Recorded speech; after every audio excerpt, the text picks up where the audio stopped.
खबरें तफसील से। जम्मू कश्मीर में ज़मीन को लीज पर देने के कवानीन में तब्दीली की गई है। नए कवानीन पूरे यूटी के लिए हैं। जम्मू कश्मीर हुकूमत के इस नोटिफिकेशन की इशाअत के साथ ही सरकारी गज़ट नाफिज़ अमल हो गया है। नए लैंड ग्रांट्स रूल्स 2022 के नफाज के बाद जम्मू कश्मीर के शहरों, कस्बों और हेल्थ रिजॉर्ट्स में सरकारी ज़मीनों पर तमाम इजारादारियाँ ख़त्म हो जाएंगी। एक तारीखी फैसले में जम्मू कश्मीर हुकूमत ने मंगल के रोज़ नए लैंड ग्रांट्स रूल्स को मुतारफ़ करवाया, जिसकी रूह से इससे तमाम साबिक़ा क़वानीन मनसूख हो गए। नए क़वानीन के दफ़ात के तहत तमाम सबकदोश होने वाले किराएदारों को ज़मीन का कब्ज़ा हुकूमत के हवाले करना होगा, जिसे उन्होंने लीज़ पर लिया था। जहाँ लीज़ या तो ख़त्म हो चुकी है या कवायद से पहले तय की गई थी, उनकी तजदीद नहीं की जाएगी। कवायद में तब्दीली के मुताबिक ज़मीन सिर्फ 40 साल के लिए लीज़ पर दी जाएगी और हुकूमत को इसका हक हासिल होगा कि लीज़ पर दे या बेदखल कर दें।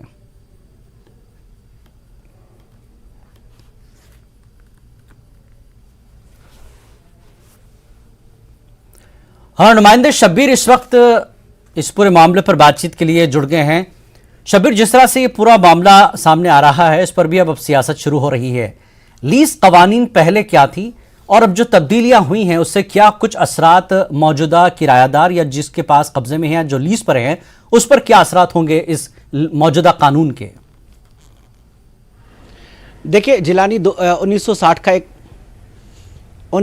का एक कानून था। 2007 में भी इस पे बात हुई। अब की बार हुआ यह है कि अब जो लैंड ग्रांट के इसके कवानीन को नोटिफाई किया गया है जी, और यहाँ पे सियासत इस बात पे शुरू हुई है।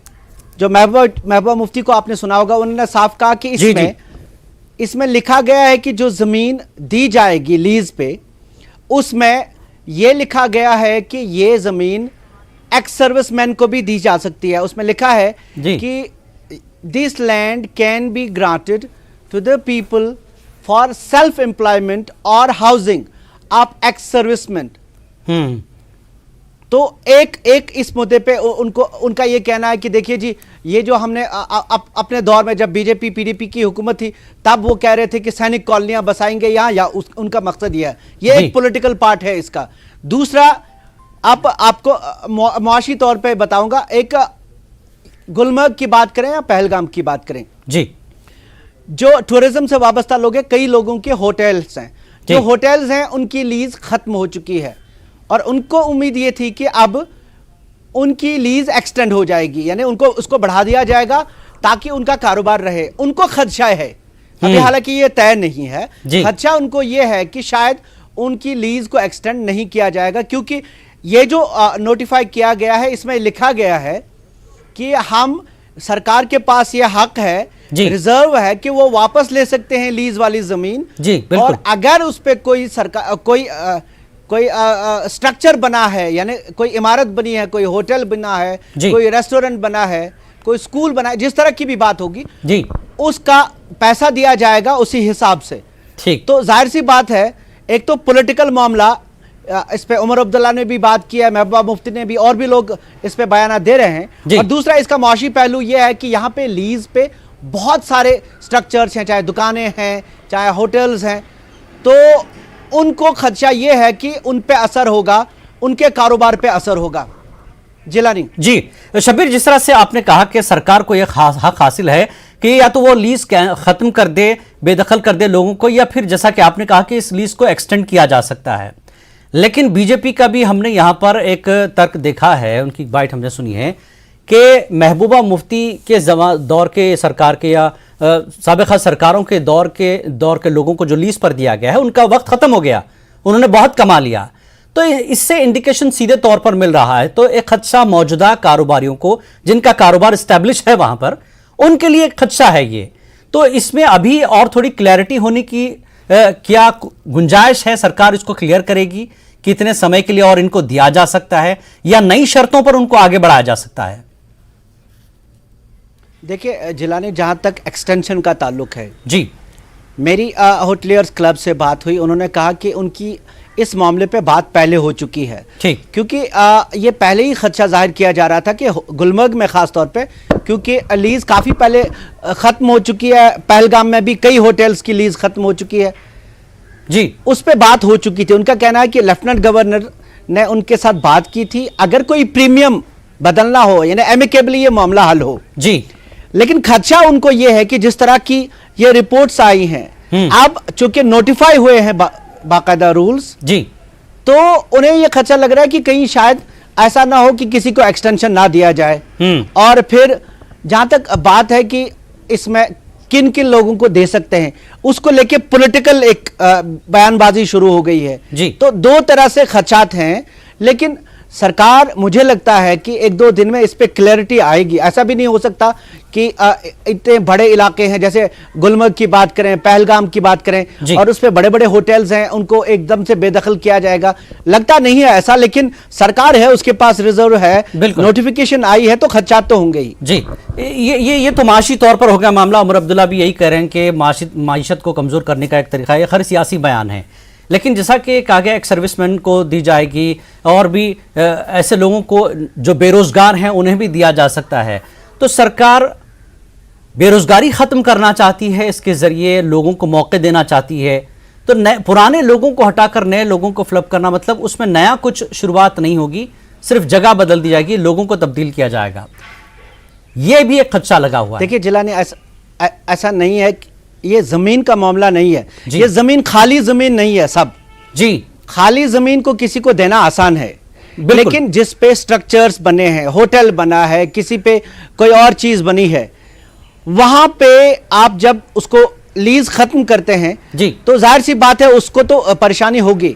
जहां तक आप बात कर रहे हैं कि जो बेरोजगार लोग हैं जी, ये जमीन जब लीज आउट की जाती है इसमें एक अच्छा खासा पैसा लगता है। बिल्कुल, ये आम बेरोजगारों की के बस की बात नहीं है, वो एक अलग किस्सा है। जो इंडस्ट्रियल यूनिट्स की बात है जी, जी, उसके लिए एक इंडस्ट्रियल पॉलिसी है, उनको लैंड ग्रांट करने का अलग पॉलिसी है, उसके साथ भी ये मिलती है कई जगहों पे। लेकिन टूरिज्म को लेके या छोटे छोटे बिजनेस, बड़े बड़े बिजनेस एस्टेब्लिशमेंट्स की बात करें जी, होटल्स और बड़े बिजनेस एस्टेब्लिशमेंट्स की बात करें, तो वहां पे जाहिर सी बात है कि वहां पे लोगों को परेशानियां हैं और क्लैरिटी की उम्मीद है इससे, क्योंकि वो लोग भी आज मीटिंगें कर रहे थे, होटलियर्स मीटिंग कर रहे थे जी, और वो जाहिर सी बात है सरकार से भी पूछेंगे, बिल्कुल वो सरकार के राब्ते में रहते हैं। हो सकता है इस पे कल, आज या कल में कोई क्लैरिटी आए कि किन को किस तरह होगा ये। लेकिन एक बाकायदा जब नोटिफिकेशन आ गई, पहले जैसा कि आपने कहा कि बेशक ऐसा है कि सिफारिशें होती है ऐसी चीजों में और हर सरकार में हुई, बिल्कुल, लेकिन अब एकदम से किसी को बेदखल करना मुझे नहीं लगता सरकार की मंशा होगी। लेकिन एक पॉलिसी जिस तरह की बन सकती है, जिसमें दो चीजें आपने जिक्र किया कि एक्स सर्विसमैन का जब नाम आया या माइग्रेंट वर्कर्स का भी नाम आ गया इसमें जी, तो ये एक पॉलिटिकल मसला बन सकता है यहां पे जी जी। अब ये जो नाफिजुल अमल हो गया है, ये बताया जा रहा है, नया कानून लागू हो चुका है, तो अब जो लीज पर हैं, अभी जिनकी लीज अभी बाकी है, उनके लिए तो कुछ रास्ता मुमकिन है, सरकार उनको देगी, लेकिन जिनकी लीज खत्म हो गई है उनके लिए तो सीधे तौर पर एक तरह से आज ही दुकान बंद, ऐसा वाला मामला है। देखिए जिला नहीं, इस तरह नहीं है, क्योंकि अगर आप पहलगाम की बात करें, कुछ ऐसे होटल्स हैं जिनको 6-7 साल से इंतजार में है कि उनकी लीज एक्सटेंड की जाएगी जी, तो एकदम से मामला बंद की बात, दुकान बंद की बात नहीं होगी जी, लेकिन हाँ सरकार चाहेगी कि एक अच्छा खासा प्रीमियम आए इससे, क्योंकि एक जमाने में कुछ लोगों को बहुत कम प्रीमियम पे ये जमीन दी गई थी और सरकार इस पे, मुझे जो लग रहा है कि अच्छा खासा प्रीमियम लेने की कोशिश करेगी, तो मामला उस सरकार अपने खजाने के जरिए अब वहां के लोगों को फायदा पहुंचाना चाहती है एक तरह से सीधे तौर पर। बहुत बहुत शुक्रिया शब्बीर इस पूरी बातचीत के लिए। बहरहाल सरकार की तरफ से और भी क्लैरिफिकेशंस आने, जैसा कि शब्बीर ने कहा कि इस पर मीटिंग होगी, तमाम कारोबारी लोग मीटिंग करेंगे, सरकार से राब्ते में है, क्लैरिफिकेशन होगी तब सारी तस्वीर साफ होगी। आगे बढ़ेंगे अगली खबर की तरफ। जम्मू कश्मीर के साबिक वज़ीर आला उमर अब्दुल्ला ने अनंतनाग के पहलगाम में पार्टी कारकुनों से खिताब किया। उन्होंने कहा कि आर्टिकल 370 की बहाली के लिए कानूनी लड़ाई जारी है, पुरअमन तरीके से कानून और आइन का इस्तेमाल करते हुए ये लड़ाई लड़ी जाएगी। इस मौके पर उमर अब्दुल्ला ने लैंड ग्रांट रूल्स के हवाले से भी बात कही। उन्होंने मजीद कहा कि कश्मीरी अवाम की मईशत को कमज़ोर करने के लिए मुख्तलिफ हरबे इस्तेमाल किए गए हैं। हमने कानून को अपने हाथ में नहीं लिया, हमने माहौल बिगाड़ा नहीं, हमने यहाँ के नौजवानों को ये नहीं कहा कि आप पत्थर उठाओ, जाओ फेंको, सरकारी दफ्तर जलाओ और इससे शायद आप 370 वापस लाओगे। हमने कहा पुरअमन तरीके से कानून और आईन का इस्तेमाल करके हम ये लड़ाई लड़ेंगे और इंशाल्लाह जम्मू कश्मीर लद्दाख के लिए हम इंसाफ हासिल करके ही रहेंगे, क्योंकि जो हुआ हमारे साथ धोखा हुआ। बड़े बड़े वादे हुए लेकिन कहीं पे भी उन वादों पे अमल नहीं हुआ। और रोज अगर आप देखें ये नए नए तरीके ढूंढ रहे हैं हमें तंग करने के लिए। जिन जमीनों का मालिकाना हक आपको बाबा कौम जनाब शेर कश्मीर शेख मोहम्मद अब्दुल्ला ने लैंड ग्रांट एक्ट के तहत और इन बाकी कानून के तहत दिया, उन्हीं जमीनों पे आज ये कब्जा करने की कोशिश कर रहे हैं। घर से हमें बेघर करने की कोशिश कर रहे हैं, हमारे कारखाने बंद करने की कोशिश कर रहे हैं। नया इनसे मिला नहीं, नया इनसे बना नहीं। जनाब अगर बाहर से आपने लोगों को लाके यहाँ कारखाने लगवाने थे तो नए लगाते। अगर आपको इनको होटल दिलवाने थे तो नए होटल बनते। अगर आपको इनको दुकानें देनी थी नए दुकान बनते।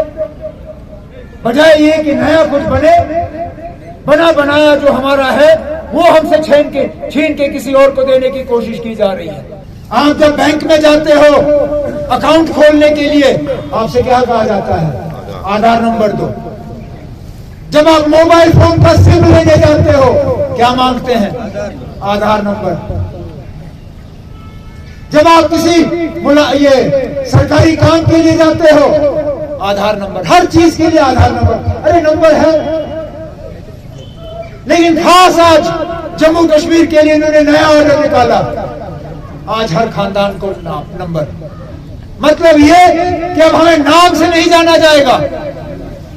इससे पहले मेरी पहचान थी अब्दुल्ला मेरा नाम, ये वानी, ये शाह, कोई मीर। अब वो पहचान हमारी रहेगी नहीं। अब मैं नंबर से जाना जाऊंगा, मैं 12, ये 13, वो 14, ये 15। जम्मू कश्मीर बीजेपी के सदर रविंद्र रैना ने लैंड अमेंडमेंट एक्ट से मुतल्लिक महबूबा मुफ्ती के बयान पर कहा कि महबूबा अपने सियासी मफाद के लिए आवाम को वरगलाने का काम कर रही है। सुनिए उन्होंने मजीद क्या कहा। एक निकला है लैंड अमेंडमेंट बिल निकला है जिसमें गवर्नमेंट ने नोटिफिकेशन निकाली है। महबूबा मुफ्ती ने कहा कि ये इसराइल टाइप का यहाँ पे बनाना चाहते हैं। देखिए महबूबा मुफ्ती साहिबा बड़ी परेशान है, उनकी परेशानी को मैं समझ सकता हूं। लैंड भी जम्मू कश्मीर के लोगों की है, नौकरियां भी जम्मू कश्मीर के लोगों के लिए हैं, सब कुछ जम्मू कश्मीर के लोगों का है। हम इस देश के रहने वाले हैं और मिलजुल कर हम रहते हैं। इश्तियाल अंगेजी ठीक नहीं है जो महबूबा मुफ्ती साहिबा कर रही है। होटलियर क्लब और कुछ दीगर एसोसिएशन के अराकीन ने जम्मू कश्मीर में जमीन के लीज के उसूल में तब्दीली पर तशवीश का इजहार किया है। उनका कहना है कि हुकूमत को लीज से मुतल्लिक मामलात का खुश उसलूबी से हल निकालना चाहिए। श्रीनगर में एक मीटिंग हुई जिसमें प्राइवेट स्कूल एसोसिएशन के सदर ने भी शिरकत की।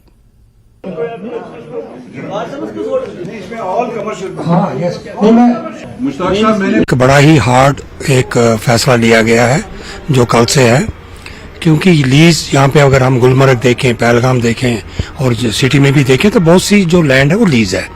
और लीज का एक पहले जो एक्ट था उसमें 40 + 20 + 30 के हिसाब से वो लीज का सिस्टम रखा गया था 90 ईयर्स का। और अगर हम कश्मीर स्टेट से बाहर भी जाएं तो इसी बेस पे 40 साल के बाद उनको एक्सटेंड किया गया। और मुझे लगता है 4-5 महीने पहले जब हम आप गवर्नर साहब से मिले थे तो उन्होंने भी हमें श्योरिटी दी थी कि हम आपको बेदखल नहीं करेंगे, आप ही के साथ हम बातचीत करके कुछ एक्स्ट्रा प्रीमियम लेके इस लीज को हम एक्सटेंड करेंगे। अब क्या बदला? अब उन्होंने कहा कि जी पहले आप वैकेट कर दीजिए, फिर इसमें एक कमेटी बैठेगी, फिर हम इसका ऑक्शन करेंगे और फिर हम देखेंगे। और देखिए इसमें ऑलरेडी 600 स्कूल भी आ रहे हैं जो हमारी अनएडेड प्राइवेट स्कूल एसोसिएशन और हमारी दूसरे एसोसिएशन है, तो शुरू किया फ्रॉम स्कूल, लेकिन उस वक्त एक लॉ को तब्दील नहीं किया गया था। लेकिन अब इन्होंने जो कल है एक नया SOR निकाल के इसको लॉ को, जिससे कि कश्मीर में चाहे वो टूरिज्म इंडस्ट्री है या एजुकेशन है या हमारे और भी ट्रेडर्स हैं, वो सब बैठ जाएंगे और उनके लिए बहुत बड़ी मुश्किल हो जाएगी। हमें चाहिए कि इसमें गवर्नमेंट को सुनना चाहिए, स्टेक होल्डर्स को, और कोई बीच का रास्ता निकालना चाहिए। इस पर नजरसानी करनी चाहिए, ये एकदम नजरसानी करें इसी सिलसिले में। बल्कि आज सारे स्टेक होल्डर्स यहाँ आए, being I am the president of the association, तो उस वास्ते से आए हैं। तो मगर हम आपकी वसादत से गवर्नमेंट को अपील करना चाहते हैं, मेहरबानी करके इसको एक्सटेंड कर लीजिए। परेशान है, एक तरीके से उनको लग रहा है कि कुछ होगा। नेचुरली सारे परेशान हैं, हमारे मुलाजिम परेशान हैं, लाखों लोग इसमें इन्वॉल्व हैं, तो सारी तो परेशानी में ही है। तो मेरे ख्याल में गवर्नमेंट को कंसिडर करना चाहिए, जिनके पास ये होटल है बने हुए हैं, ये उनको ही देना चाहिए। ठीक है, कुछ प्रीमियम में लेना हो खुशी से ले ले, हमें क्या उसमें है, हम सारे तैयार बैठे हैं। शुक्रिया। होटलियर्स और जो दीगर स्टेक होल्डर्स हैं जिनके पास लीज है, उन्हें ये अंदेशे हैं और एक तरह से एक परेशानी का माहौल फैल गया है कि आगे क्या होगा, ये सवाल सबके जहनों में है। लेकिन होटलियर्स का कहना है, जो लोग टूरिज्म प्लेसेस पे हैं, उनका कहना है कि सरकार जिस तरह से भी चाहे एमिकेबली मामलात तय हों, लेकिन ये जो 40 साल के बाद जो बहुत सारे इलाकों में टूरिज्म प्लेसेस पे लीज खत्म हो चुकी है, इसको एक्सटेंड करें और उन्हीं लोगों को दे दें जो लोग वहां पे पहले से काम कर रहे हैं। अयूब खान के साथ शब्बीर अहमद, न्यूज़ 18 श्रीनगर। और यहां रुकेंगे एक ब्रेक के लिए, ब्रेक के बाद फिर लौटते हैं। 67+ crore viewers, India's largest news network, News 18 Network.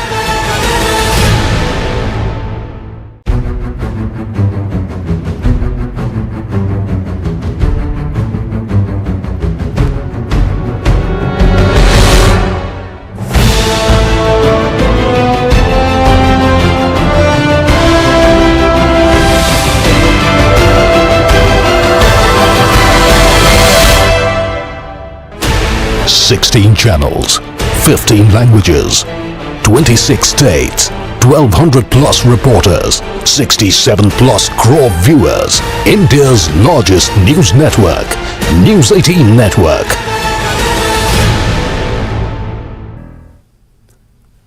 Kashmir news में एक बार फिर आपका खैर मकदम है। LG मनोज सिन्हा ने आज बारामूला के ख्वाजा बाग इलाके में बनने वाली ट्रांजिट रिहाइशगाहों का मुआयना किया। LG ने फ्लैट्स में मौजूद सहूलतों का जायजा लिया। उन्होंने मुलाजमीन को सिक्योरिटी और महफूज माहौल फराहम करने पर जोर दिया ताकि वो बगैर किसी परेशानी के काम कर सकें। उन्होंने ट्रांजिट रिहाइश की बाउंड्री वॉल भी तामीर करने की हिदायत दी।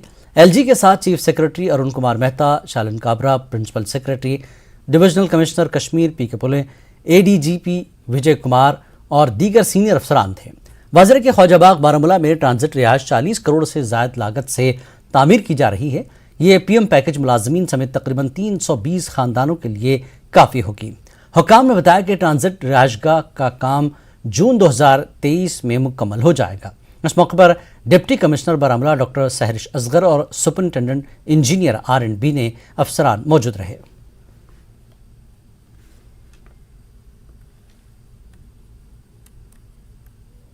लेफ्टिनेंट गवर्नर मनोज सिन्हा ने यहाँ का दौरा किया। जो ट्रांजिट एकोमोडेशन बन रही है ख्वाजाबाग में बारामूला के पास, तो इसका दौरा किया, अफसरों के साथ इन्होंने दौरा किया और इसका जो है तामीराती काम का जायज़ा लिया और अफसरों को ये हिदायत दी कि इस कॉलोनी को जल्द जल्द मुकम्मल किया जाए ताकि जो मुलाजमीन हैं उनको यहाँ पे बसाया जाए। और सिक्योरिटी के हवाले से भी बात हुई। आप देख रहे हैं मेरे पीछे की तकरीबन 320 जो हैं फैमिलीज़ के लिए ये क्वार्टर्स बनाए गए हैं और इसमें एक बात काबिल ज़िक्र है कि रिकॉर्ड मुद्दत में ये क्वार्टर्स बनाए गए हैं। R&B डिपार्टमेंट हमारी भी बात हुई R&B डिपार्टमेंट से। उनका यही कहना था कि इस साल के जून तक ये पूरी तरह से मुकम्मल हो जाएंगे ये क्वार्टर्स। और जैसे मैंने पहले कहा कि 320 फैमिलीज़ के लिए ये अकोमोडेशन यहाँ पे बनाए जाएंगे ताकि जो है इन मुलाजमीन को परेशानियों से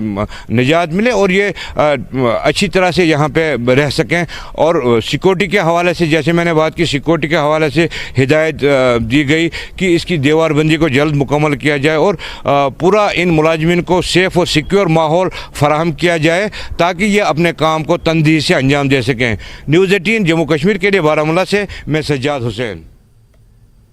एलजी जम्मू कश्मीर मनोज सिन्हा ने आज जिला बांडीपुरा के उड़ीना सोनावारी में कश्मीरी पंडितों के लिए तामीर हो रही ट्रांजिट एकोमोडेशन का दौरा किया और इस दौरान उन्होंने ट्रांजिट रहायश कैंप पर जारी काम का जायजा लिया। काबिल जिक्र है कि तकरीबन 58 करोड़ रुपए की लागत से 30 ब्लॉक्स में 480 फ्लैट्स पर मुश्तमिल ट्रांजिट कैंप यहां तामीर हो रहे हैं। उन्होंने कहा कि हर ब्लॉक 4 मंजिला है और हर मंजिल में 4 फ्लैट्स हैं। इस तरह एक ब्लॉक में 16 फ्लैट्स हैं। उधर मकामी लोगों ने कश्मीरी पंडितों के लिए यहां तामीर होने वाले रिहायश गांव का खैर मकदम किया है। मकामी लोगों का कहना है कि इससे मकामी मुसलमानों और पंडितों में भी भाईचारा मजबूत होगा। अलबत्ता पहले हम सुनते ही आए कि यहाँ माइग्रेंट आएंगे। हमें बहुत खुशी है कि यहाँ माइग्रेंट आएंगे, पंडित भाई यहाँ आएंगे। जैसे हम गुजरे हुए ज़माने में 1990 से पहले थे, शाना बशाना चलते थे, इंशाल्लाह आज के बाद भी शाना बहुत खुशी हुई कि यहाँ माइग्रेंट आएंगे। लेफ्टिनेंट गवर्नर आज ज़िला बांडीपुरा के उड़ीना सोनावारी में पहुँचे और यहाँ पे जो कश्मीरी पंडितों के लिए ट्रांजिट एकोमोडेशन तामीर हो रही हैं उसका जायज़ा उन्होंने लिया। उनका यहाँ पे दौरा किया, उनके साथ डिप्टी कमिश्नर बांडीपुरा और दीगर आला अधिकारी उनके साथ यहाँ पे मौजूद हैं। आपको बता दें कि ये जो ट्रांजिट एकोमोडेशन यहाँ पे कश्मीरी पंडित के लिए बन रही हैं, ये 480 से ज़ायद यहाँ पे फ्लैट्स बन रहे हैं, जिसमें कुछ फ्लैट्स तैयार भी हुए हैं और 30 ब्लॉक्स पे मुश्तमिल ये एक बड़ी कॉलोनी है जो कश्मीरी पंडित्स के लिए यहाँ पे जो है बन रही है और कुछ ही महीनों के बाद जो है वो कश्मीरी पंडित्स को जो है सौंप दिए जाएंगे। न्यूज़ 18 के लिए मैं बांडीपुरा से साजिद रसूल। की एक अहम और बड़ी खबर आपको दे दें, कश्मीरी पंडित मुलाजमीन को फिर धमकी मिली है। जी हां, दहशतगर्द तंजीम टीआरएफ ने जारी की लिस्ट, पीएम पैकेज के मुलाजमीन की लिस्ट जारी की है टीआरएफ ने। तो दहशतगर्द तंजीम ने पीएम पैकेज के मुलाजमीन की लिस्ट जारी की। टीआरएफ ने कश्मीरी पंडितों को हदफ बनाने की धमकी दी है। तो कश्मीरी पंडित मुलाजमीन को धमकी मिली है। दहशतगर्द तंजीम ने पीएम पैकेज के मुलाजमीन की लिस्ट जारी की है। टीआरएफ ने यह लिस्ट जारी की है। दहशतगर्द तंजीम टीआरएफ जिसने कश्मीरी पंडित मुलाजमीन को फिर से धमकी दी है और लिस्ट जारी की है। टीआरएफ ने कश्मीरी पंडितों को हदफ बनाने की धमकी दी है। फिर एक बार कुछ दिन पहले ही धमकी दी गई थी और एक लिस्ट जारी की गई थी। एक बार फिर कश्मीरी पंडित मुलाजमीन को धमकी मिली है। समीर भट्ट पूरे मामले पर बात करने के हमारे साथ जुड़ चुके हैं। समीर, इससे पहले भी लिस्ट जारी की गई थी, एक बार फिर धमकी दी गई है, क्या कुछ जानकारी इस वक्त आप दे रहे हैं, अपडेट कराएंगे? देखिए जिलानी, ये पहली बार नहीं हुआ, आपको याद ही होगा कुछ दिन पहले 56 लोगों का लिस्ट जारी किया गया। उससे दूसरे बार 13 मुलाजमीन और उनकी फैमिलीज का लिस्ट जारी किया गया और अब दोबारा एक लिस्ट जारी की है टीआरएफ ने और धमकी दी है। धमकियों का सिलसिला चल रहा है। 216 दिन हो गए ये प्रोटेस्ट कर रहे हैं यहाँ जम्मू में, यही कह रहे हैं कि वहाँ पे वो महफूज नहीं है। तो टीआरएफ ने उस दिन धमकी दी है जब एलजी मनोज सिन्हा ने आज बारामूला में और बांडीपुरा में उन ट्रांजिट अकोमोडेशन का दौरा किया जहाँ जो कश्मीरी पंडित के लिए और इन पीएम पैकेज एम्प्लॉयज के लिए बन रहे हैं। तो उसी दिन ये जो लिस्ट जारी हुई है ये इस बात का जो एक प्रूफ करता है कि जो आतंकवादी है, जो मिलिटेंट्स हैं, वो कभी नहीं चाहेंगे कि इन हालात में जो कश्मीरी पंडित हैं वो वहाँ पे वापस लौटे, क्योंकि ये जो अकोमोडेशन हैं, जो ट्रांजिट कैंप बन रहे हैं, ये इसी के लिए है कि कश्मीरी पंडित जो है उनकी रिटर्न हो। उसमें पीएम पैकेज एम्प्लॉयज भी हैं। तो जो पहले टारगेट किलिंग का सिलसिला पिछले 1-2 साल से हम देख रहे हैं और जिसमें मई महीने में बहुत शिद्दत आई थी, वो भी इसी का ये आज जो दोबारा थ्रेट आई, तीसरी बार आई है पिछले 15 दिन में, ये तीसरी थ्रेट आई है जो मुलाजमीन को, उससे पहले भी 2 बार थ्रेट आई है कई मुलाजमीन को, आज दोबारा हुई है। तो जो पीएम पैकेज एम्प्लॉयज हैं वो बहुत ज्यादा तशवीश में हैं, बहुत ज्यादा उनको लग रहा है कि अब जो हालात हैं दिन ब दिन खराब हो रहे हैं। सरकार से वो यही गुहार लगा रहे हैं कि उनकी रिलोकेशन जम्मू में हो, तो जब तक के हालात वहाँ ठीक नहीं होते हैं। तो आज जो ना थ्रेट आया है, ऑब्वियसली ये अच्छी खबर नहीं है, ना तो एडमिनिस्ट्रेशन के लिए, ना पीएम पैकेज एम्प्लॉयज के लिए। समीर, जिस तरह से आज एलजी ने 2 जगहों का मुआयना किया, ख्वाजा बाग और इसके अलावा उन्होंने आज दौरा किया बांडीपुरा का, लेकिन वहां पर एलजी ने साफ कहा कि इन्हें सिक्योरिटी फराहम की जाए और सिक्योरिटी के तौर पर दीवारबंदी भी की जाए। ये सारे इकदाम सरकार उठा रही है, तो क्या सरकार की इन कोशिशों के पेश नजर ये लिस्टें जारी कर लोगों को धमकाने की, कश्मीरी पंडितों को धमकाने की, दहशतगर्दों की एक ये कोशिश है? देखिए, इसमें दो चीजें हैं। पहले तो जो मिलिटेंट्स हैं वो कभी नहीं वो हम सॉफ्ट टारगेट ढूंढ रहे हैं, और सॉफ्ट टारगेट उनको लग रहा है कि कश्मीरी पंडित जो हैं वहाँ पे या माइनॉरिटीज हैं, जो नॉन लोकल लेबरर्स हैं, उनको वो टारगेट कर रहे हैं। टारगेट किलिंग के जरिए उनको निशाना बनाया जा रहा है। दूसरा, जो एलजी ने कहा कि दीवारबंदी या सिक्योरिटी को लगाने की बात है, तो जो कश्मीरी पंडित वहाँ पे एम्प्लॉयज हैं वो कहते हैं कि ठीक है, हम ट्रांजिट अकोमोडेशन में रहेंगे, लेकिन हमें तो घर कहीं स्कूल तो जाना है, हमने ऑफिस में जाना है, हमने बच्चों को स्कूल तो भेजना है, हमने दूध लेने हैं, दवा लानी है, हमें हॉस्पिटल जाना है या कहीं पे दुकान पे जाना है, तो हमारी क्या सिक्योरिटी है वहाँ पे? जी समीर, एक चीज और जानना चाहेंगे। पिछली बार जब लिस्ट जारी हुई थी, इस पर सरकार ने दिल्ली में बाकायदा जो है ओहदेदारों के साथ मीटिंग की थी, जिसमें दिलबाग सिंह भी थे मौजूद और सिक्योरिटी पर्सन भी थे दूसरे। उस मीटिंग के बाद फिर एक बार इस तरह की धमकी क्या दर्शाता है ये? इस पर सरकार ने क्या कुछ एक्शन अभी तक लिया है? अभी जी जिलानी, ये बिल्कुल सरकार को एक अल्टीमेट, सरकार को ही ये एक दिखाने की कोशिश कर रहे हैं कि सरकार के जो दावे हैं कि वहाँ कोई मिलिटेंसी नहीं है या मिलिटेंसी दम तोड़ रही है, तो मिलिटेंट ये दिखाने की कोशिश कर रहे हैं कि नहीं, हम यहाँ पे मौजूद है और हम कुछ भी कर सकते हैं, हम किसी को भी टारगेट कर सकते हैं, किसी को भी धमका सकते हैं और किसी को भी खौफजदा कर सकते हैं। तो ये जंग जो है, प्रॉक्सी वार जो चल रहा है पिछले 32 साल का, ये भी उसी की कड़ी है। तो लेकिन इसमें जो कश्मीरी पंडित एम्प्लॉयज हैं या माइनॉरिटीज हैं या हिंदूज हैं, उनको ज्यादा जिस तरह से टारगेट किया जा रहा है, ये एक बड़ा चैलेंज बन के सामने आया है सरकार के लिए। हालांकि एलजी ये कर रहे हैं, एलजी कह रहे हैं या एडमिनिस्ट्रेशन या सिक्योरिटी फोर्स ये कह रहे हैं कि हम पूरा सिक्योरिटी देंगे, हम पूरी उनकी हिफाजत करेंगे, लेकिन उससे बात नहीं बन रही है और जो हालात हैं वो दिन ब दिन खराब होते जा रहे हैं, जो तशवीश की बात हर के लिए है। जी समीर, जिस तरह से लिस्टें जारी कर धमकी दी जा रही है, तो इन लिस्ट जारी करने को लेकर भी काफी सरकार ने इस पर बात की और सिक्योरिटी के लिहाज से ये कहा गया था कि कौन है ये जो लिस्टें जारी कर रहा है, निशानदेही कर रहा है बाकायदा। तो सरकार ने अब तक क्या कुछ इस पर कदम उठाया है? क्योंकि लिस्ट जारी होने का मतलब यह है कि वो जो मुलाजमीन हैं पीएम पैकेज के, उनमें इसका खौफ तो होगा ही, लेकिन सरकारी तौर पर इस तरह की निशानदेही हो रही है।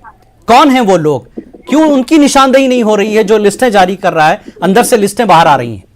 जी बिल्कुल, ये इसमें जो पीएम पैकेज एम्प्लॉयज हैं वो बार बार यही कह रहे हैं कि हमें इसमें गवर्नमेंट को पूरी इन्वेस्टिगेशन करनी चाहिए, जो सिक्योरिटी एजेंसीज हैं उनको पूरा एजेंसीज को इन्वेस्टिगेट करना चाहिए कि कौन लोग हैं जो ये लिस्ट जारी कर रहे हैं, कि इनको जो टीआरएफ है उनके लोगों को कैसे, उनके आतंकवादियों को कैसे हमारी वायर अबर्स है कि हम कहाँ डिपार्टमेंट, कौन से डिपार्टमेंट में काम करें, कहाँ ये, उसमें उनका ये भी इल्जाम है कि कुछ नेक्सस है एडमिनिस्ट्रेशन में जो कि काम कर रहा है, उस नेक्सस को उसको बाहर ढूंढने की कोशिश करनी चाहिए, उसको खोजने की कोशिश करनी चाहिए, इसमें प्रॉपर इन्वेस्टिगेशन होनी चाहिए। तो ये जो मुलाजमीन है ये बहुत ही ज्यादा, मैंने कहा कि खौफजदा है, हम लगातार इनको कवर भी कर रहे हैं और जिस तरह से थ्रेट्स आ रही हैं, इनकी जो डिमांड है रिलोकेशन की वो और ज्यादा जोर पकड़ रही है। उनका कहना है कि इन हालात में ना तो वो सेफ है, ना वो अपनी फैमिलीज को वहाँ पे रख सकते हैं, क्योंकि अगर वो वहाँ नौकरी करते हैं तो उनकी फैमिलीज को भी वहाँ पे रहना पड़ेगा। बिल्कुल, तो इन हालात में वो कहते हैं कि कुछ बिल्कुल एक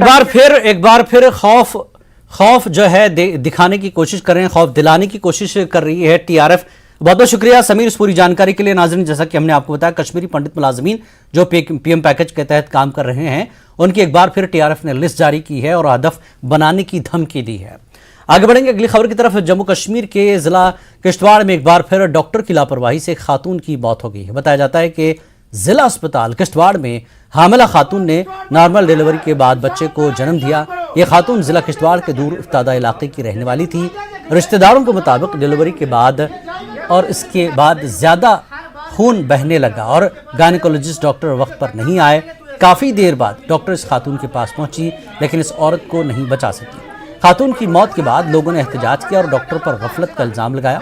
इंचार्ज एमएस अस्पताल किश्तवाड़ ने यकीन दिलाया कि जो भी डॉक्टर लापरवाही का मुर्तकिब होगा उसके खिलाफ मुकम्मल कार्रवाई की जाएगी। इस सिलसिले में पुलिस ने एफआईआर भी दर्ज कर ली है और तहकीकात जारी है। जो ये बहन है, अगर डेथ हुई है, पेशेंट की डेथ हुई है, अगर ये पेशेंट ऑपरेशनेबल था तो हम मानते हैं कि हमारा कसूर है या इनको कोई प्रॉब्लम थी, उस वजह से इनकी डेथ हुई। डिलीवरी नॉर्मल हुई है, 2 बजे 2:30 बजे के करीब डिलीवरी हुई है और 3 बजे से इस पेशेंट की ब्लीडिंग शुरू हुई है और 3 बजे से मेरा भाई, इसका शौहर, डॉक्टरों से राब्ते में रहा कि मेरी मिसेज की ब्लीडिंग है, इसको देखो, लेकिन किसी को टच से मस नहीं हुआ। और जब भी नर्सेज आई और वो इसको इग्नोर करती रही कि ये ऐसे की ड्रामे करती है, जब तक 6 बजे के करीब हमारी इस सिस्टर की डेथ हुई है। और डॉक्टरों के खिलाफ FIR काटना चाहिए। और वो डॉक्टर जो जिन्होंने यहाँ पे एक खानदानी राज बनाया है, यहाँ पे उन्होंने अपने क्लिनिक बनाए हैं, अपने घर बनाए हैं, पिछले 5-10 सालों से वो यहाँ पे रह रहे हैं और अपनी बिल्डिंगों में उन्होंने ऑपरेशन थिएटर्स बनाए हैं। उन डॉक्टरों को गाड़ियाँ लगनी चाहिए और वहाँ इस डिस्ट्रिक्ट से वो यहाँ से वो दफा होने चाहिए, क्योंकि उनके लोगों की बिल्कुल कोई कदर नहीं है। इसको भी समझते हैं रुतबा एक कि हम यहाँ डिलीवरी करते हैं, ऐसा रखते हैं लोगों को, ऐसा नहीं है। ये गवर्नमेंट हॉस्पिटल है, ये पब्लिक के लिए है, लेकिन इतना तनख्वाह गवर्नमेंट को देते हैं, लेकिन गरीब लोगों की जो डिस्ट्रिक्ट, हमारा डिस्ट्रिक्ट किश्तवाड़ है, ये आज का केस नहीं है, ये यहाँ पर रूटीन में चलता है, सुनता कोई नहीं है। लेकिन आज ऐसा मसला आ गया है सर कि ये जो मसला हुआ है ये जानबूझकर खत्म हुआ है, क्योंकि ये बड़ी कॉम्प्लिकेशन नहीं थी। अगर ऐसा था, इसकी कोई सोनोग्राफी नहीं हुई, न इनको पता है कि किस वजह से ब्लीडिंग हो रही है, इनको कोई टेस्ट नहीं हुआ है, कोई इनका BP आप काफी देख सकते हैं, उसमें कोई इनका कोई विजिट नहीं है। आप क्या चाहते हैं? हम चाहते हैं सीधा कार्रवाई, और जितने यहाँ डॉक्टर हैं उनके खिलाफ कार्रवाई होनी चाहिए। एनीमिक होता है, खून कम होता है, शॉक में चला जाता है, जहाँ यूट्रस डिलीवरी की है यूट्रस बंद नहीं होता है, उसकी वजह से ब्लीडिंग होने शुरू हो जाती है। तो हमारा जो काम होता है, उसके जो ब्लड के बदले ब्लड हम रिप्लेस करते हैं, लेकिन फिर भी पेशेंट शॉक से वापस नहीं आता। तो उस कंडीशन में, क्योंकि ये इतना जहाँ पे पूरी फैसिलिटी नहीं है, तो हम फिर उनको गवर्नमेंट मेडिकल कॉलेज में रेफ़र करते हैं। उसकी हम प्रॉपर इंक्वायरी करेंगे